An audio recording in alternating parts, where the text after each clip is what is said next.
fundamentos de este paro de 9 a 13?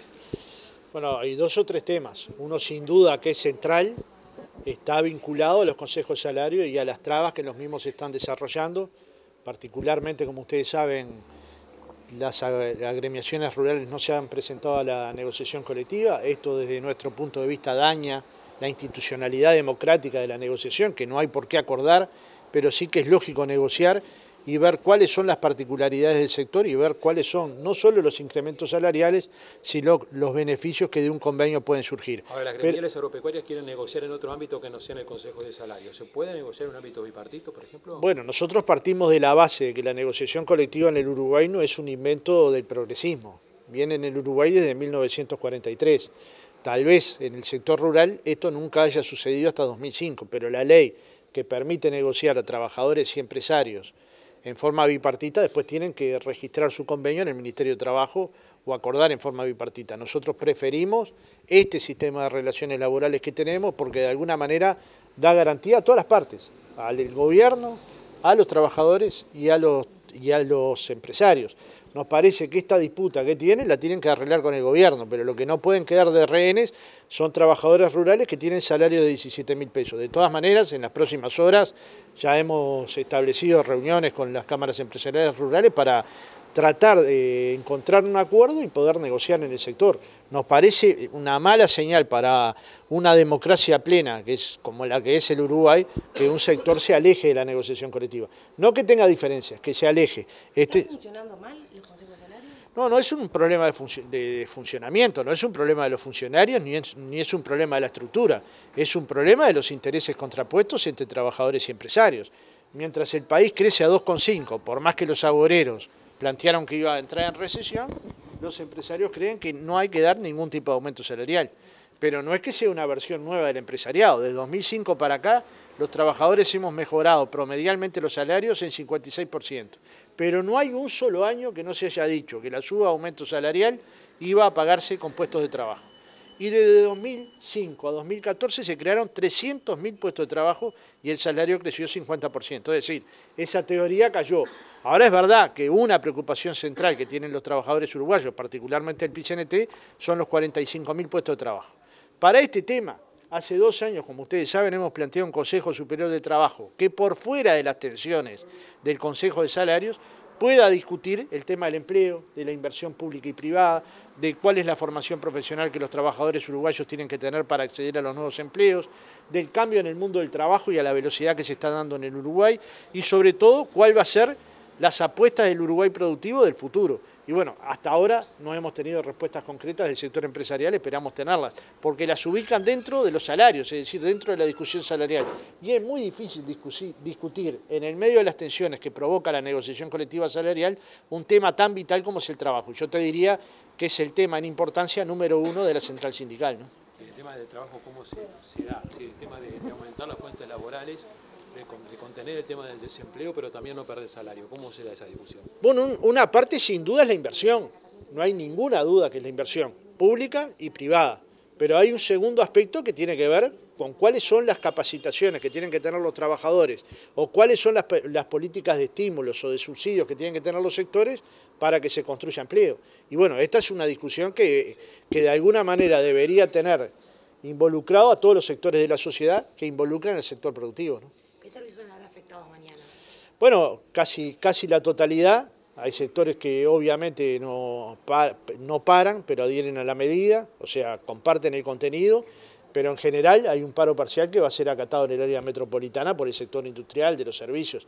Está claro que hace mucho tiempo que hemos acordado con el sector de transporte que el paro parcial afecta a la movilización y que por lo tanto el no hacer el paro es una solicitud de la central sindical, porque la mayor parte de los trabajadores que vienen a esa movilización vienen en el transporte colectivo y no deberíamos tomar una medida que afecte el objetivo del paro, que es tener una movilización para plantear los puntos de vista del PIT-CNT, ¿no? Usted decía que el PIT-CNT está tratando de entablar un diálogo con las gremiales agropecuarias. ¿Cómo se va a encarar eso? ¿Ya hay previsto algún encuentro, algún contacto? Bueno, en estos temas, como siempre lo he sostenido, conviene hablar poco y hacer mucho, y en eso vamos a trabajar, en hablar poco y hacer mucho para que el diálogo de alguna manera se recupere y que tanto los sindicatos de trabajadoras rurales como las gremiales empresariales puedan volver al Consejo de Salarios y discutir dentro del tripartismo la formulación de un nuevo convenio salarial. Este es el objetivo. Si lo logramos o no dependerá de todas las gestiones que se hagan, pero no tiene sentido hacer público contenidos que van a ser de la agenda privada, ¿no? ¿Tendría que haber un cambio de postura del gobierno para que las gremiales se acerquen a la mesa de negociación? ¿Cómo lo ven ustedes? Tiene que haber un acuerdo. En un acuerdo todas las partes se mueven. Digamos, no hay acuerdos si todos se quedan estáticos. Nunca hubo acuerdos en el mundo, en ningún tema, ni en las relaciones laborales, si las partes ingresan a la negociación y salen de la misma sin moverse un ápice. Hay acuerdo cuando las partes mueven. Todas las partes deberemos mover hacia el lugar donde nos parezca más adecuado. Pero lo cierto es que ahí hay trabajadores que ganan 17.000 pesos de salario y que necesitan tener una mejor calidad de vida. Esta es la realidad. Porque a veces nos quedamos mirando, nos puede pasar que terminemos sintiendo lástima por el que más tiene y culpando al que gana 17.000 pesos, en cualquiera de los sectores. Eso incluye al supermercadismo, eso incluye a los trabajadores de servicio, eso incluye a los trabajadores de la prensa al interior, esto incluye a muchos sectores, ¿no? ¿El PIT-CNT advierte alguna intencionalidad política en reacciones como por ejemplo de las gremiales del agro? Hay una plataforma más explícita del sector empresarial, mucho más explícita de lo que se había dado desde 2005 para acá. Por ejemplo, la discusión de las horas extras, por ejemplo, la discusión de la media hora de descanso, poner en el debate, ¿no?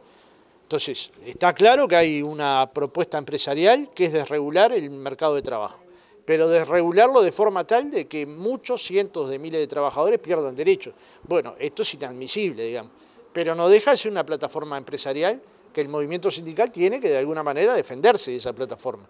Pero bueno, cuando decimos hay contradicción de intereses, nos dicen ustedes son sesentistas. Bueno, demostración más clara de que hay, digamos, contradicción de intereses que esta es imposible, ¿no? Son plataformas claramente regresivas en materia de derechos, escritas en algunos casos, como la de la Cámara de Industria y la Cámara de Comercio, y no escritas como otras cámaras empresariales, pero es una cuestión de la realidad es esta.